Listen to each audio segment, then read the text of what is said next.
तुम्हारे कानों और आंखों का मालिक कौन है, और बेजान से जानदार कौन पैदा करता है, और जानदार से बेजान कौन पैदा करता है, और दुनिया के कामों का इंतजाम कौन करता है। तो यही कहेंगे कि अल्लाह। तो कहो कि फिर तुम अल्लाह से डरते क्यों नहीं?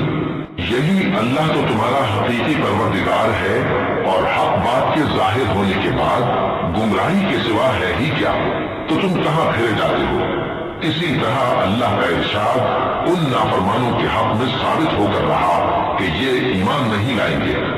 इनसे पूछो कि भला तुम्हारे शरीकों में कोई ऐसा है कि खलकत को पहली बार पैदा करे और फिर उसको दोबारा बनाए। कह दो कि अल्लाह ही पहली बार पैदा करता है, फिर वही उसको दोबारा पैदा करेगा, तो तुम कहां उल्टे जा रहे हो। पूछो कि भला तुम्हारे शरीकों में कौन ऐसा है कि हक का रास्ता दिखाए। कह दो कि अल्लाह ही हक का रास्ता दिखाता है। भला जो हक का रास्ता दिखाए वो इस काबिल है कि उसकी पैरवी की जाए, या वो कि जब तक कोई उसे रास्ता न बताए वो रास्ता न पाए। तो तुमको क्या हुआ है, कैसा इंसाफ करते हो। और उनमें के अक्सर महज गुमान की पैरवी करते हैं, और कुछ शक नहीं कि गुमान हक के मुकाबले में कुछ भी कारामद नहीं हो सकता।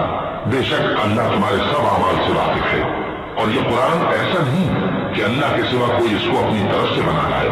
हाँ, ये अल्लाह का कलाम है।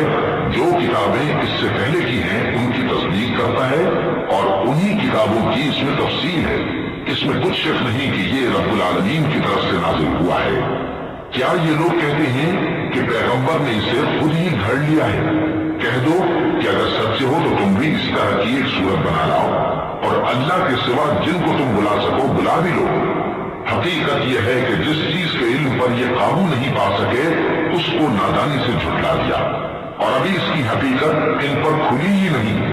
इसी तरह जो लोग इनसे पहले थे उन्होंने झुठलाया था। सो देख लो कि जालिमों का कैसा अंजाम हुआ। और इनमें से कुछ तो ऐसे हैं कि इस पर ईमान ले आते हैं, और कुछ ऐसे हैं कि ईमान नहीं लाते। और तुम्हारा परवरदिगार शरीरों से खूब वाकिफ है। और अगर ये तुम्हारी तकजीब करें तो कह दो कि मुझको मेरे अमाल का बदला मिलेगा और तुमको तुम्हारे अमाल का। तुम मेरे अमाल के जवाब दे नहीं हो और मैं तुम्हारे अमाल का जवाब दे नहीं हूँ। और इनमें बाज ऐसे हैं कि तुम्हारी तरफ कान लगाते हैं। तो क्या तुम बहरों को सुनाओगे अगरचे कुछ भी सुनते समझते न हो।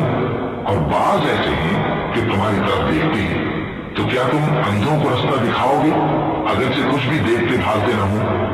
अल्लाह तो लोगों पर जरा भी जुल्म नहीं करता, लेकिन लोग खुद ही अपने आप पर जुल्म करते हैं। और जिस दिन अल्लाह उनको जमा करेगा तो वो दुनिया की निस्बत ऐसा ख्याल करेंगे कि गोया वहां घड़ी भर दिन से ज्यादा रहे ही नहीं थे, और आपस में एक दूसरे को शनाख्त भी करेंगे। जिन लोगों ने अल्लाह के रूबरू हाजिर होने को झुठलाया वो खसारे में पड़ गए और वाहियात न हुए। और ऐ पैगंबर, अगर हम कोई अजाब जिसका इन लोगों से वादा करते हैं तुम्हारी आंखों के सामने नाजिल करें, या उस वक्त जब हम तुम्हें उठा लें, बहरहाल उनको हमारे ही पास लौट कर आना है। फिर जो कुछ ये कर रहे हैं अल्लाह उसको देख रहा है। और हर एक उम्मत की तरफ पैगंबर भेजा गया, फिर जब उनका पैगंबर आ जाता है तो उनमें इंसाफ के साथ फैसला कर दिया जाता है और उन पर जुल्म नहीं किया जाता। और ये कहते हैं कि अगर तुम सच्चे हो तो जिस अजाब का ये वादा है वो आएगा कब। कह दो कि मैं तो अपने नुकसान और फायदे का भी कुछ इख्तियार नहीं रखता मगर जो अल्लाह चाहे। हर एक उम्मत के लिए मौत का एक वक्त मुकर्रर है।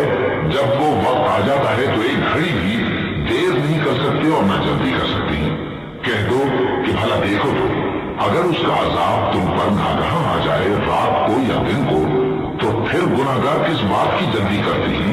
क्या जब वो आ वाक़े होगा तब उस पर ईमान लाओगे। उस वक्त कहा जाएगा क्या अब ईमान लाए, और इसी के लिए तो तुम जल्दी मचाया करते थे।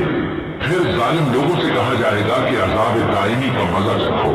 अब तुम उन्हीं अमाल का बदला पाओगे जो दुनिया में करते रहे।